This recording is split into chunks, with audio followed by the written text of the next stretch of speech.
Boa noite, irmãos. Paz do Senhor a todos, amém? Amém? Nós pretendemos nessa noite continuar com vocês o estudo da primeira carta do apóstolo Pedro. Nós terminamos na quarta-feira passada o capítulo 3, no versículo de número 22, e hoje nós pretendemos continuar esse estudo no capítulo de número 4, tá? O capítulo de número 4. Na quarta-feira passada, nós falamos, o final desse capítulo 3, eu até dei um título aqui, que é o triunfo no sofrimento, e de certa forma nós vamos ver que esse capítulo 4, ele continua, ele vai falar, principalmente no primeiro versículo aqui, da questão ainda de sofrer na carne, e depois ele vai adentrar uma série de conselhos aí, que a gente poderia, talvez, se fosse o caso, intitular aqui esse estudo, essa mensagem como o morrer para o pecado, ou como o viver para Deus. Enfim, tem muitos títulos que a gente poderia dar da sequência de versículos aqui que nós começamos no estudo do capítulo de número 4.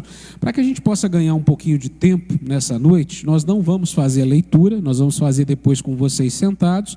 Eu só vou pedir que vocês se levantem para que nós possamos fazer a oração e pedir que Deus nos dirija e nos abençoe nessa noite.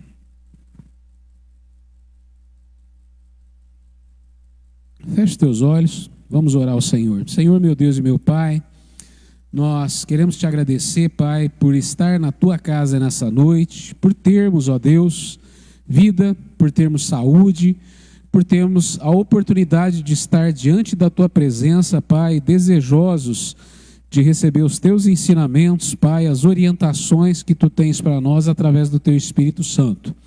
Para tanto, Pai, nós queremos confessar, Senhor, os nossos pecados, ó Deus, os nossos erros, as nossas falhas, pedir que nos purifique de todo o mal, Pai, e que prepare agora a nossa mente, o nosso coração, que nesses breves minutos que teremos à frente, que possamos, Senhor, estar com os nossos ouvidos espirituais abertos para receber a Tua palavra. Nos dê a Tua sabedoria, a Tua unção, Pai, a Tua direção, enfim, fala conosco, Pai, e usa a Tua palavra para nos corrigir, para nos orientar, para nos edificar na fé, Pai. É o nosso pedido nessa nossa oração que fazemos em nome do Teu Filho Jesus. Amém. Podeis assentar. Caso queiram colocar aí no telão, a tradução que eu vou continuar aqui para o capítulo 4 é a King James atualizada. Tá? Eu vou ler aqui na King James atualizada. Eu pediria aos irmãos, eu sei que os irmãos têm cada um a sua Bíblia, às vezes a sua versão está um pouco diferente dessa aqui. Se você puder deixar a sua versão aí, acompanhar, depois se for possível, na King James no telão, tá? Para a gente poder seguir aqui mais ou menos na mesma linha de pensamento. É muito parecido, mas às vezes eu tenho esse hábito de às vezes escolher uma versão, às vezes por causa de um versículo, de uma palavra, que eu acho mais adequado naquele trecho daquele estudo que a gente está fazendo. Mas todas são muito boas, tá? Muito bem, a palavra do Senhor diz assim, o versículo de número 1, esse versículo que está aí no telão, Ora, tendo Cristo padecido na carne, então eu só quero lembrar aos irmãos que isso é a continuação do 22, tá? Depois vocês vão ler em casa o capítulo 3, a gente está continuando ali, não podemos esquecer que é uma carta. Então ele vai continuar o seu pensamento, aí o apóstolo Pedro, ele vai falar, ora, tendo Cristo padecido na carne, armai-vos vós igualmente deste mesmo pensamento, pois aquele que sofreu em seu corpo rompeu com o pecado. Pedro, ele está continuando aí o assunto do sofrimento, A gente tem repetido e vamos repetir aqui muitas vezes que essa carta é uma carta de consolo para aqueles cristãos que estavam vivendo ali, né, os primórdios da igreja cristã, o primeiro século, com todo aquele contexto de perseguição, todo aquele ambiente hostil. Então Pedro, ele vai começar falando aí sobre Cristo, né? Cristo padecendo na carne, sofrendo na carne, falando do sofrimento, e ele vai emendar um assunto aí para falar da questão do rompimento com o pecado. Então, o que Pedro está nos ensinando, para mim e para vocês nessa noite? Pedro está ensinando o seguinte: olha, gente, Cristo, ele sofreu inclusive na carne. Quando Cristo morre na cruz, ele morre pelo meu e pelo seu pecado, ele padece na carne. Então, Pedro está nos estimulando e está falando o seguinte: olha, quem que é o nosso exemplo? Quem é o nosso grande exemplo? Quem é o nosso norte? A quem nós seguimos? Nós seguimos a Cristo. Então, se tivermos que sofrer na carne, se tivermos que enfrentar sofrimentos na carne, que nós enfrentemos, mas com essa mentalidade de que aquele Cristo que pagou na cruz pelo meu e pelo seu pecado, aquele Cristo que sofreu na carne, ele sofreu, lembra do estudo passado? Ó, e ele está exaltado. O que tinha que pagar do pecado, ele já pagou. Cristo rompeu com o pecado, ele fez o pagamento total da dívida. Então nós também temos que seguir esse exemplo, né? A gente fala aqui, quando a gente fala dessa nossa grande salvação, a gente fala que a salvação, de certa forma, ela vai pegar 3 vertentes ali. Do ponto de vista do passado, na justificação, nós fomos livres da condenação do pecado. Então, quando nós recebemos Cristo como Senhor e Salvador da nossa vida, imediatamente nós somos livres da condenação do pecado. E a partir daquele momento começa o nosso processo de santificação. Nós somos santificados na justificação, no sentido de sermos separados para viver para Deus, porém a gente começa uma vivência para Deus e com Deus. E esse processo é o processo que eu e você estamos vivendo, estamos inclusive estudando aqui, que é o processo chamado santificação, que é o processo em que a gente vai deixar os hábitos do passado, deixar aquelas coisas da velha vida, do velho homem, da velha natureza, termos a imagem, né, o exemplo de Cristo como nosso padrão e seguirmos naquele exemplo. E logo mais, né, quando Cristo voltar, né, ou quando nós partirmos desse mundo, quando nós morrermos na carne, como Cristo morreu na carne, nós seremos finalmente libertos da presença do pecado. E esse processo é chamado de glorificação. Então, justificação, você e eu fomos livres da condenação do pecado, aconteceu instantaneamente. Santificação, estamos sendo libertos do poder do pecado, tá? Que é o processo da santificação. E lá na frente, né, na nossa morte ou na volta de Cristo, seremos livres da presença do pecado, né? Nesse mundo nós vivemos com a presença do pecado, e isso a gente só vai deixar essa presença quando recebermos, né, um corpo glorificado, e assim seremos livres. Então estamos vivendo essa fase da nossa salvação, a fase chamada santificação. Então o que Pedro está falando nesse versículo inicial é que nós temos um grande exemplo, que é Cristo. Ora, Cristo pagou pelo meu e pelo seu pecado. Então, muito embora ainda vivamos na presença do pecado, nós temos que nos armar de um pensamento. O que Pedro está falando aí é uma linguagem militar. Ele está falando assim: olha, gente, vocês têm que se armar. Se armar de que forma? Com um pensamento. E que pensamento é esse? O pensamento é o seguinte: olha, Cristo, ele morreu pelo meu pecado na cruz. Ele pagou, eu não devo mais nada. Então, o meu pensamento é: eu não tenho mais nada a ver com o pecado.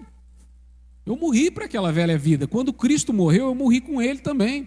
Quando Cristo ressuscita, eu também ressuscito com Ele para uma nova vida. Esse ensinamento está lá em Romanos, né? Então, quando Cristo ele vai ressuscitar, eu também ressuscito com Ele para essa nova vida, e eu não tenho mais nada a ver com o pecado. Eu tenho que me armar desse pensamento. Deixa eu dar um exemplo aqui para vocês, né? Todos talvez já tenham participado de algum evento com os chamados coachings hoje em dia, né? Antigamente eram os antigos palestrantes. Então reunia ali uma grande plateia, e às vezes o sujeito chega ali meio cabisbaixo, meio triste, meio, né? Ele meio desacreditado. E aí aquele palestrante, ele usa uma série de palavras e uma série de técnicas ali para olhar para você e falar assim: não, você precisa de parar de ter esse pensamento depressivo, você precisa acreditar em você mesmo, porque você pode, e você é forte, e você é isso, e faça aquilo. E aí de repente aquele sujeito que entrou ali, né, aquele homem, aquela mulher que entrou ali todo cabisbaixo, ele sai se sentindo quase um super-homem daquilo ali, né? Falou: não, mas realmente eu posso, eu consigo, eu tal, enfim. Né? Ele recebeu uma dose de motivação, ainda que essa motivação a gente sabe que ela vai embora, né? Mas ele recebeu uma dose ali de ensinamentos ali, que ele se armou de um pensamento diferente, entende? De certa forma, é isso. Por que eu digo de certa forma? Eu estou dando apenas um exemplo para usar a palavra pensamento, mas o nosso caso é muito diferente. Porque o nosso caso, nós não estamos pegando apenas um conjunto de palavras e estamos nos baseando nelas. Nós estamos aprendendo de acordo com a palavra de Deus, a palavra de Deus. E nós fazemos isso através da fé. E o que é a fé, né? Teria que ter vários estudos aqui para falar de fé, mas uma definição, né, muito simples. Coloca para mim Hebreus 11:1. Hebreus capítulo 11, versículo 1, logo no início, né, do capítulo ali dos heróis da fé, fala assim: ora, a fé é a certeza de que haveremos de receber o que esperamos e a prova daquilo que não podemos ver. Então, como que a gente se arma aí? De certa forma, irmãos, ele está tratando aqui de um assunto que eu tratei aqui com vocês no último domingo que a gente teve pregando aqui, que a gente falou daquela guerra interior, daquela nossa guerra particular contra o pecado. Ele está falando o seguinte: gente, vocês estão nesse mundo, vocês estão sofrendo nesse mundo, muitas vezes vocês vão sofrer as aflições, os assédios das tentações desse mundo, mas armem-se. E de que forma que vocês têm que se armar?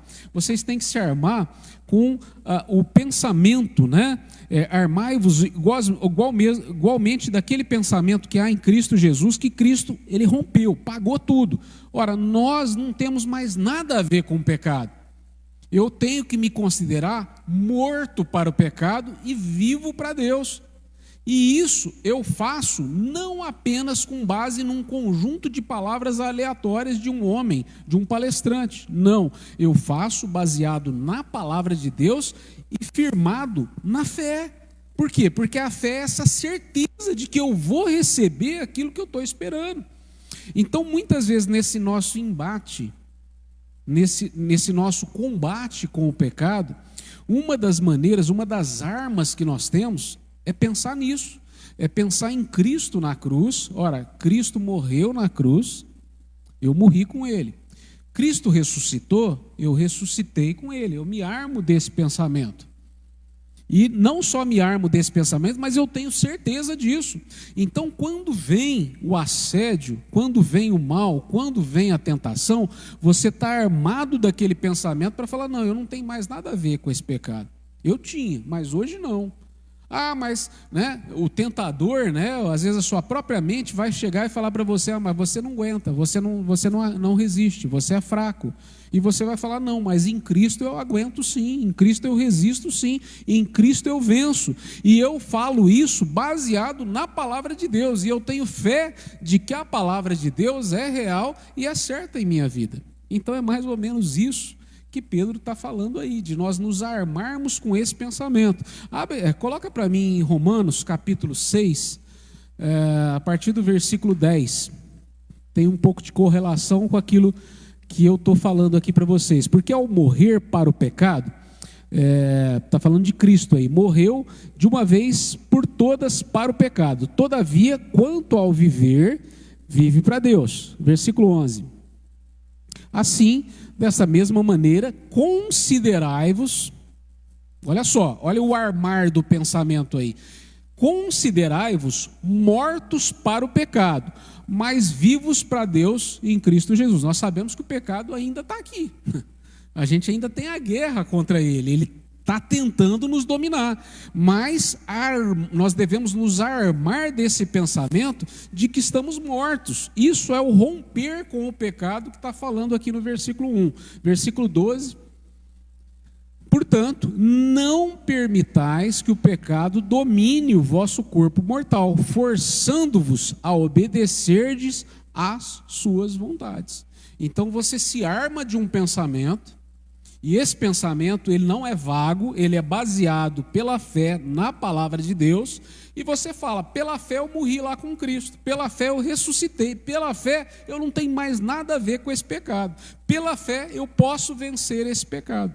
Então isso é se armar disso. Então o que o apóstolo Pedro, pode voltar lá para Pedro 4, né? Primeira carta de Pedro 4:1, e que o apóstolo Pedro está falando é justamente isso. Ora, tendo Cristo padecido na carne, armai-vos igualmente deste mesmo pensamento, pois aquele que sofreu em seu corpo rompeu com o pecado.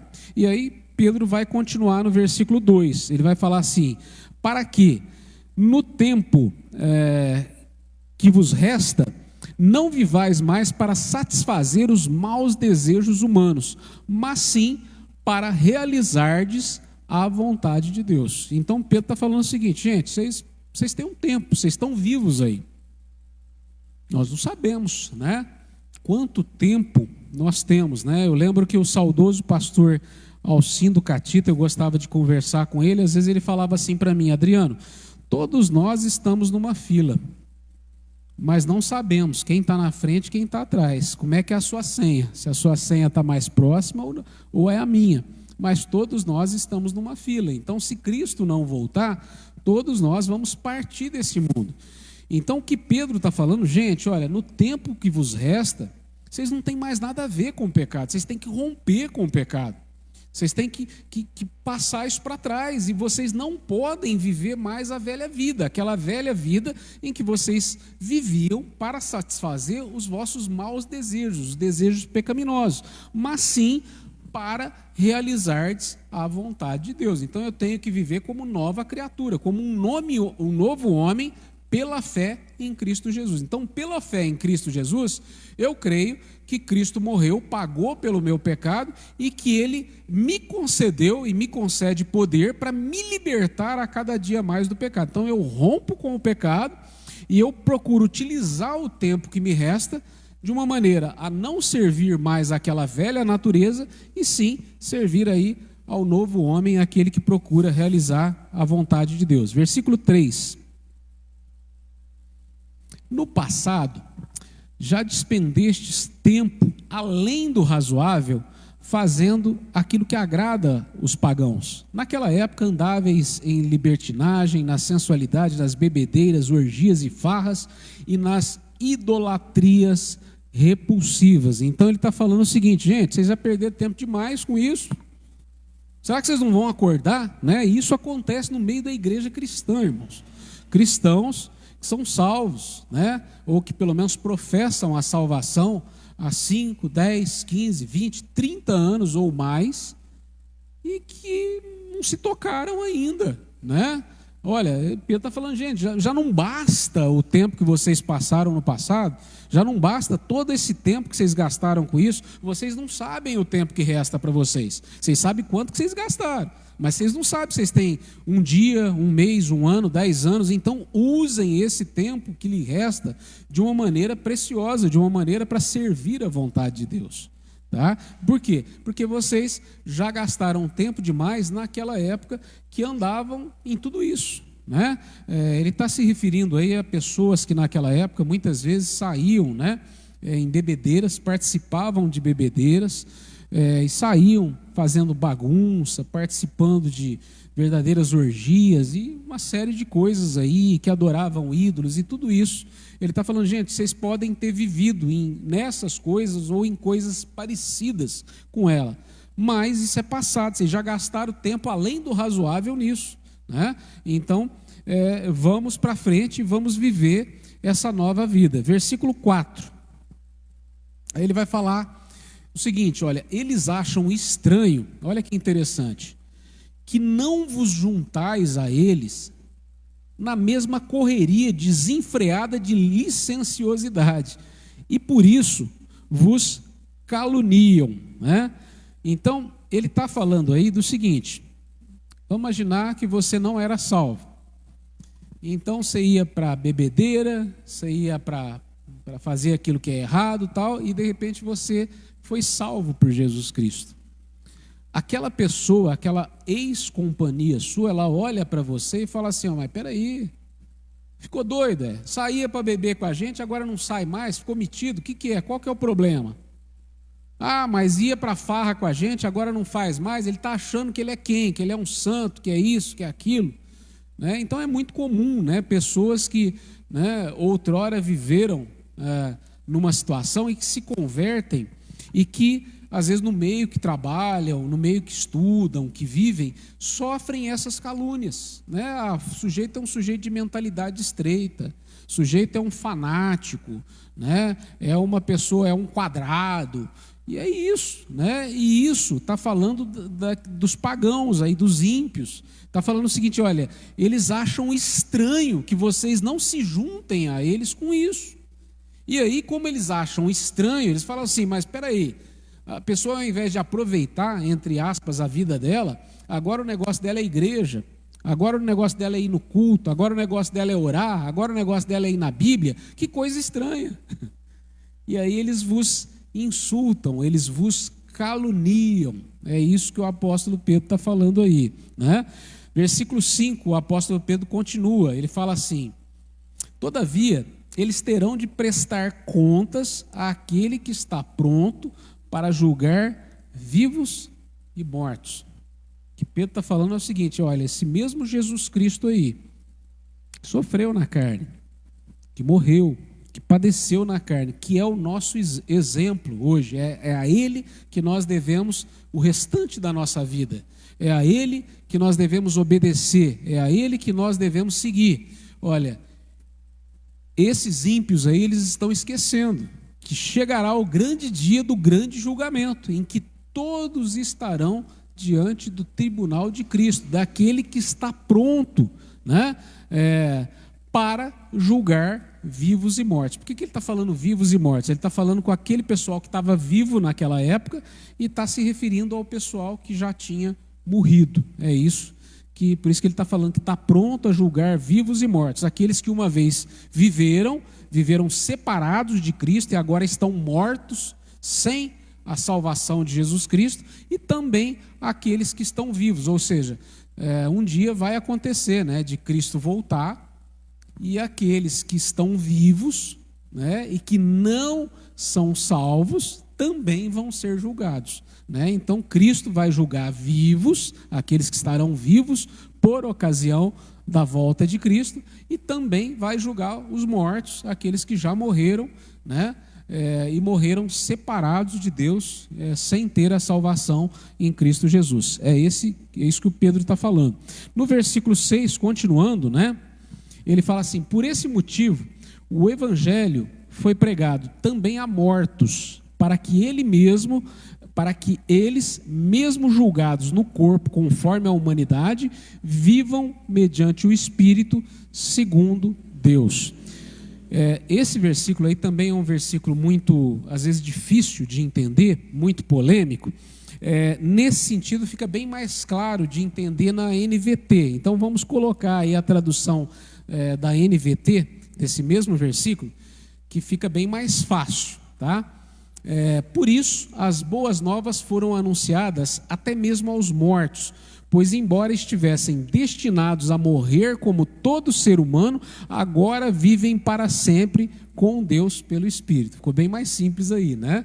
Então, o que ele está se referindo, e que às vezes em traduções mais tradicionais, né, se você pegar Almeida tradicional, fica bem esquisito esse versículo aí, que dá a impressão que Cristo está indo lá e pregando para aquele que já morreu. Não. Aí, o que o autor está dizendo é o seguinte, que aqueles que já morreram um dia estiveram vivos, entende? E agora eles estão mortos. Então é isso que está falando. Olha, por isso, as boas novas, quais são as boas novas? Evangelho. a mensagem da salvação, foram anunciadas até mesmo aos mortos. Eles estão mortos agora, mas um dia eles viveram e ouviram do Evangelho. É isso que Pedro está falando. Pois, embora estivessem destinados a morrer como todo ser humano, agora vivem para sempre com Deus pelo Espírito. Então aí ele está falando daqueles que morreram em Cristo Jesus, né? Antes eles estavam vivos, agora eles estão mortos, fisicamente falando, porém, né, ele vai emendar aí o raciocínio e vai falar como, embora eles estivessem destinados a morrer, como todo mundo está destinado a morrer se Cristo não voltar, agora eles vivem com Deus. Vivem com Deus de que forma? Pelo Espírito. Deu para entender aí, irmãos? Está claro aí? Tá? Então é isso que Pedro está falando aí. Não que ele está indo lá e pregando lá para os mortos, não é isso. Né? É o pessoal que um dia, né, estava vivo, ouviu o Evangelho, né? Dentre esses que ouviram o Evangelho, aqueles que não receberam Jesus estão mortos para sempre, estão mortos espiritualmente, como já estavam de fato. Porém, aqueles que receberam Jesus como Senhor e Salvador, eles morreram como todos os seres humanos, mas como eles ouviram as boas novas do Evangelho, agora eles vivem com Deus em espírito. É isso que o versículo 6 está dizendo, tá? E no versículo 7, colocando aí, continuando o versículo 7, ele fala assim: ora, está muito próximo o fim de todas as coisas, portanto, tende bom senso e vigiai em oração. Pedro está voltando aí, de certa forma, àquele tema que nós tratamos lá no primeiro capítulo. Ele está falando o seguinte, olha, pegando o raciocínio inteiro, desde o início do capítulo. Gente, Cristo sofreu quando ele esteve aqui. Ele pagou caro pelos pecados de vocês. Vocês também estão sofrendo. Vocês estão sofrendo perseguição, vocês estão sofrendo tribulação, vocês sofrem com as tentações, com os assédios de fora, de dentro, com o pecado. Vocês sofrem com tudo isso. Mas, gente, Cristo sofreu isso para que vocês possam romper com o pecado e vocês possam agora viver para Deus. Vocês, no tempo que resta para vocês agora, vocês não têm que continuar aquela velha vida, aquela velha maneira de viver, que é a maneira que aqueles companheiros de vocês lá de devassidão acham estranho vocês não viver para os prazeres dessa vida e até criticam vocês e caluniam vocês. Mas o que vocês têm que pensar? Vocês têm que pensar que chegará o dia que haverá o grande julgamento, que Deus separará o trigo do joio, e vocês têm que estar do lado do trigo. Vai haver o dia que vai separar ali os bodes das ovelhas, e vocês têm que se preparar para estar do lado das ovelhas. E como que é que vocês vão se preparar dessa maneira aqui? Vocês têm que se preparar estando vigilantes em oração, sabendo que o fim está próximo. Quando fala ali, portanto, está muito próximo o fim de todas as coisas, o sentido ali não é cronológico, não é de tempo. O sentido é de uma etapa que foi completada. Olha só, quando Cristo ele vem ao mundo, aquela etapa, né, que estava profetizada lá no Velho Testamento, aquela etapa aconteceu. Então, qual é a etapa que falta agora? É a etapa do retorno de Cristo, é a etapa desse julgamento aqui. Então, o que Pedro está falando aqui é o seguinte, gente, olha, tem uma meta lá, tem um objetivo, isso já está traçado por Deus, e a gente está muito próximo dessa etapa agora, entende? Ou ele não está falando cronologicamente, mas ele está falando que tudo aquilo já aconteceu e que agora a gente está, de certa forma, com relação à meta, aquilo que Deus colocou, a gente está muito próximo da etapa final. Então ele está voltando àquele raciocínio inicial e falando o seguinte, olha, vocês concordam comigo que Cristo deu o exemplo? Vocês concordam que se Cristo morreu para o pecado, vocês têm que morrer também? Vocês concordam que é uma incoerência vocês falarem que morreram para o pecado e continuar a viver da mesma forma? Vocês têm que viver uma vida diferente, têm que viver uma vida para Deus, uma vida que muitas vezes vai ser criticada pelo ímpio? Sim, você vai dizer sim. Vocês concordam que Cristo um dia vai julgar, né, aqueles que estão vivos e aqueles que morreram? Sim. Então, gente, vocês têm que viver como peregrinos nessa terra. Então, vocês têm que viver à luz da eternidade. Porque está aí, está batendo na porta. Entende? Vocês não sabem quanto tempo vocês têm aqui. E aí? Vocês estão vivendo à luz disso? Vocês estão tendo bom senso? Vocês estão vigiando em oração? Ou vocês estão dormindo? Porque tem cristão, irmãos, que está dormindo. Ele ouve mensagem sobre mensagem falando de santificação, ele ouve mensagem falando de pecado, ele ouve mensagem falando de guerra espiritual, ele ouve a palavra de Deus falando que ele tem que se dedicar em oração, que ele tem que se dedicar à leitura, ele tem que se dedicar à palavra, e ele está dormindo. Ele não leva a sério. Deus fala com ele, fala através de várias maneiras, e fala através de todos os pregadores, e fala através da palavra, e ele vai lá e abre um livro, e Deus está falando com ele, e ele não está escutando, ele está achando que o tempo que resta para ele é eterno. Mas o apóstolo está falando, gente, acorda, toma uma atitude prática na vida de vocês, leva a sério isso. Nem todo aquele que diz Senhor, Senhor, não, pelos vossos frutos vos conhecereis, aquele que faz a vontade do Pai. E aí, vocês estão vivendo uma vida de forma a fazer a vontade do Pai? Ou vocês estão indo na igreja por ir, vocês não levam isso a sério, vocês não entendem a seriedade do que é o processo de santificação? Vocês acham que tudo bem, um dia eu levantei a mão, eu aceitei Cristo, um irmão orou para mim, está tudo certo, está tudo bem. Não é assim. Não é assim, irmãos. Eu creio mais do que ninguém que se uma pessoa é salva, sempre salva. Eu não posso crer de forma alguma, eu vou combater o tempo todo alguém que vai me falar assim, porque eu posso perder a minha salvação. Não, você não pode. Salvação, para começar, não é sua. Se fosse sua, você perdia. Salvação é de Cristo, então não tem como perder. Mas eu te pergunto, você tem certeza que você está salvo? Você está se armando aí desse pensamento? Você está nessa guerra aí? Ou você está vivendo de uma maneira relaxada, de uma maneira ímpia, de uma maneira despreocupada, de uma maneira que não tem nada a ver com isso aí? Você não está vigiando em oração, você não está tendo bom senso, você não está buscando a palavra de Deus, você vive para esse mundo. E aí? Quem é você? E se você é essa pessoa, e aí? Você é salvo mesmo? Você tem certeza que você é salvo? Quais são os seus frutos pelos quais Cristo pode te conhecer? Entende a seriedade do assunto, irmãos?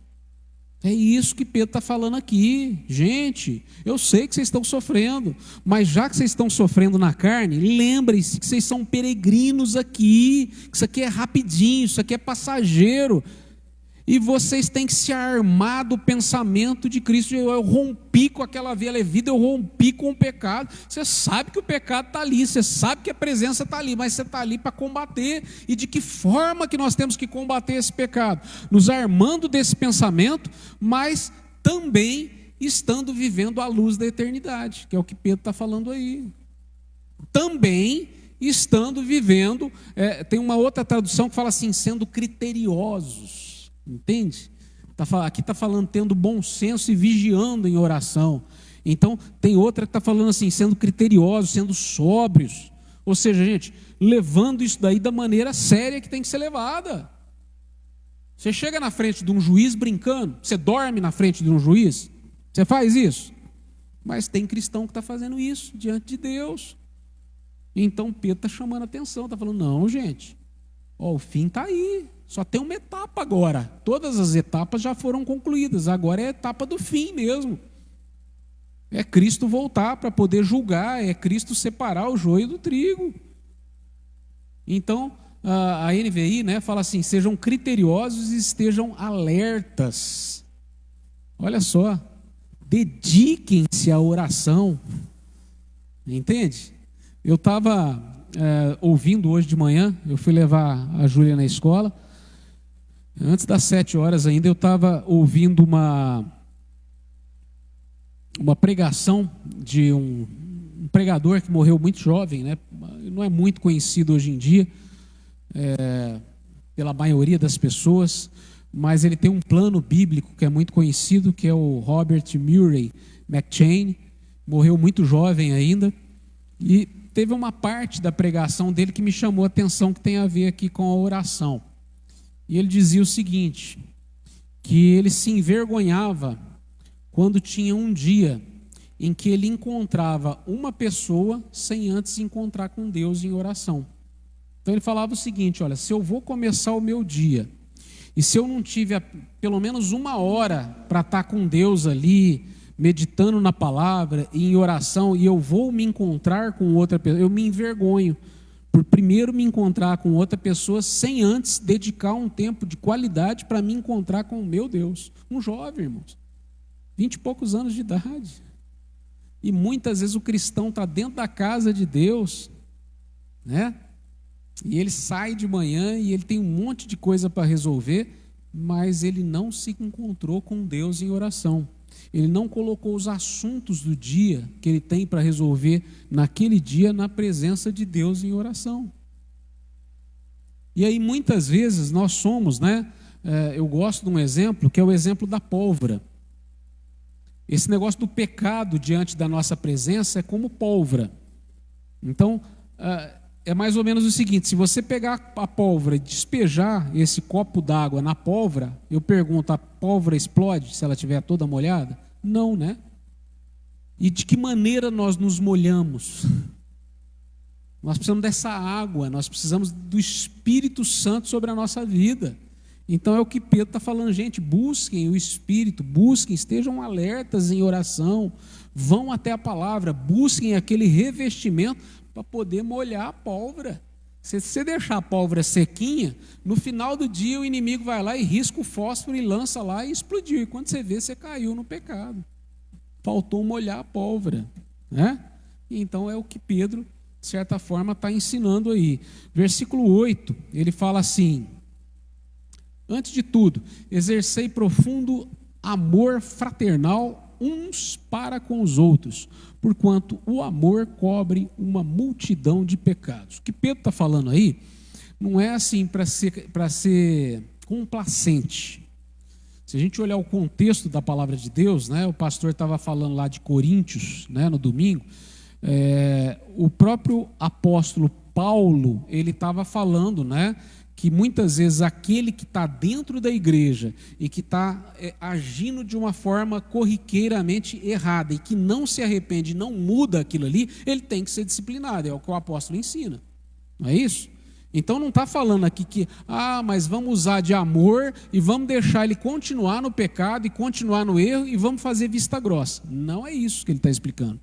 O que ele está explicando ali, ele está falando o seguinte, quando ele fala assim, que porquanto o amor cobre uma multidão de pecados, ele fala que nós temos que exercer um amor uns para com os outros, que ainda que algum irmão nos ofenda, ou que ele falou alguma coisa, ou que ele fez, ou que ele deixou de fazer algo que trouxe algum prejuízo para nós, ou que a gente não gostou, ou que teve algum mal, que nós temos que exercer o amor. E esse amor nosso, no sentido de muitas vezes não revidar, no sentido de perdoar, esse amor fraternal profundo é o que cobre essa multidão de pecados. É isso que o apóstolo Pedro está falando aí, né? Seguindo aí, para a gente poder terminar, versículo de número 9, ele fala assim, sede hospitaleiros uns com os outros, sem vos queixar. Era muito comum naquela época, irmãos, uma época que não tinha hotel, não tinha nada disso, né? Então, um irmão saía, ia para um outro lugar, ou às vezes para fazer a obra de Deus. Então, era comum abrir as portas da casa para receber, né, aquele irmão, e também muito comum, a igreja estava começando a abrir as portas da sua casa para poder ter uma igreja ali, né? A igreja local eram as casas, então o apóstolo está entrando nesse assunto aí. Versículo 10, ele vai falar assim, servir uns aos outros de acordo com o dom que cada um recebeu, conforme bons administradores da multiforme graça de Deus. Então aí ele já está entrando num assunto que Paulo trata bastante, né? Principalmente a partir do capítulo 12 da primeira carta de Coríntios, que é a questão dos dons. Quando a gente vai no original, no grego, essa palavra dom não é bem o que está escrito lá. O que está falando lá é algo que é do Espírito, que pertence ao Espírito. Então, o que eu queria falar com os irmãos que está de acordo com o que Pedro vai ensinar, que a gente vai terminar ali nos últimos versículos. Quando Deus ele forma a igreja ela é composta de membros. O apóstolo Paulo lá ele vai fazer uma comparação com o corpo humano. E cada um de nós, irmãos, presta atenção nisso, você que está me ouvindo, cada um de nós tem um dom que é dado por Deus, é um presente, né? Essa palavra no português fica mais fácil, é algo que não era nosso, é algo que não é natural nosso, não está falando de aptidões naturais aqui, está falando de um presente que o Espírito nos deu. Quando a gente estuda os dons, há dons de serviço e há dons de palavra. Tem muita gente que tem o dom de palavra e não tem o dom de serviço. Tem muita gente que tem o dom de serviço e não tem o dom de palavra. Tem gente que tem os dois. Por exemplo, o missionário Edson Teixeira estava aqui, né, há pouco tempo. O missionário tem o dom da palavra, mas ele também tem o dom de serviço, né? Quando ele faz as suas caravanas, né, vou chamar assim, olha só, ele exerce um dom de liderança no sentido de aglutinar uma série de pessoas. Ele busca lá o sujeito que é o médico, o outro que é o dentista, o advogado, ele forma ali um conjunto de pessoas e ele vai atrás de pessoas necessitadas e ali ele vai suprir necessidades sociais e também a necessidade da palavra. Então, quando ele age dessa forma, quando ele está aqui pregando como ele pregou, ele tem ali o dom da palavra. Mas quando ele exerce a sua liderança, ele monta um conjunto de pessoas e realiza a ação missionária e social, ele está usando um dom de serviço. Então existem dons de serviço e dons de palavra. A primeira coisa que eu quero que vocês entendam é o seguinte: nenhum dom é exatamente igual ao outro. Você pode ter um dom de palavra, eu tenho um dom de palavra. Isso é dado pelo Espírito Santo, ele dá do jeito que ele quer e da forma que ele quer. Então nós temos que entender que essa questão é soberania de Deus, através do Espírito Santo de Deus. Então nós não precisamos ficar, né, você que prega, ou você que serve num determinado serviço, você pode até ter uma pessoa como exemplo, como se fosse uma espécie de uma pessoa que você admira, um mentor, mas nós não temos que ser iguais a ninguém. Por quê? Porque o nosso dom, a maneira que você prega, a maneira que você ensina, a maneira que você serve na casa de Deus, a maneira que você contribui, a maneira que você age lá fora, através de um outro dom de serviço ou de um dom de... é algo seu, especial, cada um tem um. É igual cantor, né? Você pode falar assim, nossa, esse cantor é excelente, esse outro também é excelente, mas esse canta de um jeito e esse canta de outro. Os dois têm, né, falando aí de uma maneira secular, o dom de cantar, a aptidão de cantar. Então o dom é algo soberano do Espírito Santo de Deus, que ele nos entrega, tá? E ele nos entrega para quê? Qual é a finalidade, ou quais as finalidades dos dons? E eu quero terminar essa palavra falando disso. Duas finalidades, irmãos. Primeiro, glorificar a Deus. O teu dom é para glorificar a Deus. O teu dom não é para você falar assim, olha como eu sirvo bem. Eu sou um diácono maravilhoso na casa de Deus. Olha como eu prego bem. Eu sou um pregador eloquente. Eu sou um ótimo professor. Não é para isso. O teu dom é para exaltar e glorificar a Deus em primeiro lugar. Isso é para isso que serve o teu dom, não é para você, é para Deus. E em segundo lugar é para o teu irmão, é para a igreja. Então o dom, irmãos, é um presente que você recebe do Espírito Santo de Deus. E presta atenção, todos vocês que estão me ouvindo, todos têm o seu dom. Todos têm. Todos têm. Às vezes você está dormindo e não está percebendo qual é o seu dom. Você não parou para... Mas que você tem um dom, eu tenho certeza que você tem. Se o Espírito Santo de Deus ele controla a tua vida, né? Ele está na tua vida, ele guia a tua vida, algum dom você tem, ainda que você não tenha descoberto. E o que você tem que fazer? Você tem que, então, utilizar esse dom, esse presente soberano do Espírito Santo de Deus, e ele vai falar que vem dessa multiforme graça, ele tem várias formas, e nós temos que usar esse dom, esse presente, como bons administradores. E para que a gente vai usar? Como que a gente usa como bons administradores? Para servir a igreja de Deus e para glorificar a Deus. E aí a gente encerra, coloca aí o versículo de número 11, né? Fala assim: se algum irmão prega, fale como quem comunica a palavra de Deus. Se serve, sirva conforme a força que Deus provê, de maneira que em todas as atitudes Deus seja glorificado mediante Jesus Cristo, a quem pertencem a glória e o pleno domínio por toda a eternidade. Amém. Então, de que jeito que você vai ser um bom dispenseiro? Que jeito você vai ser um bom mordomo? Você vai, o seu dom é pregar? Então fale como quem comunica, quem passa os oráculos de Deus. Ou seja, você não está falando para falar o que você quer, para falar o que você acha, para falar bonito. Não, você está falando com o objetivo de honrar a Deus com aquilo que você está falando e de edificar a igreja de Deus, de ajudar o teu irmão na fé. É para isso que você tem que falar, senão fica calado. Você está servindo? Sirva conforme a força que Deus provê, ou seja, faça bem feito. Não faça de qualquer forma, não faça relaxadamente. Não faça. É um dom de serviço? Pode ser servir um copo d'água. Sirva, de bom coração, sirva da melhor maneira que você puder fazer. Pode ser limpar um chão, limpe bem limpo. É isso, faça com a força que Deus te dá. Eu sei que isso aí é um outro estudo, mas Pedro está falando, está entrando nesse assunto e está utilizando esse assunto para falar: gente, olha, vocês foram libertos do pecado, rompam com o pecado, não se incomodem com aqueles que acham estranho vocês não viverem a velha vida, usem o tempo que resta de vocês agora aqui na terra, sabendo que vocês estão vivendo à luz da eternidade, que vocês são peregrinos, levem a sério a fé de vocês, façam a vontade de Deus, sirvam a Deus através do dom que vocês têm e utilizem esse dom soberano, esse presente do Espírito Santo de Deus, para quê?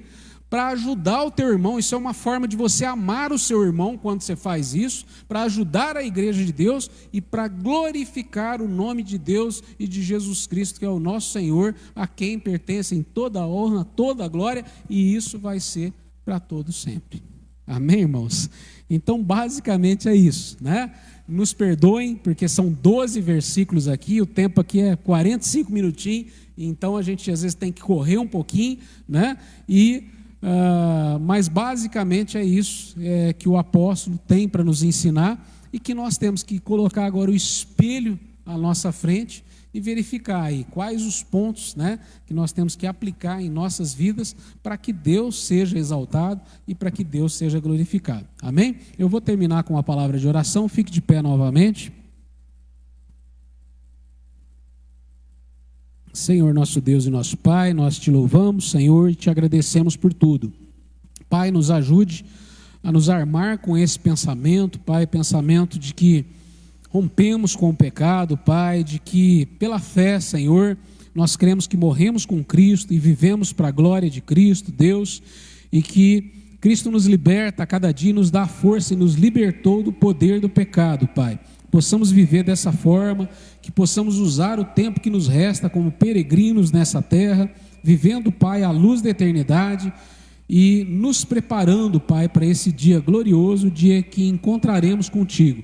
Enquanto isso, Pai, ajuda-nos, ó Deus, a perceber os presentes, os dons, Pai, que o Teu Espírito nos dá e utilizar, Senhor, esses dons para, Senhor, amar os nossos irmãos, para servir a igreja de Deus e para dessa forma, Senhor, exaltar e glorificar o Teu nome e o nome do Teu Filho Jesus. É a oração que nós fazemos em nome de Jesus. Amém. Os irmãos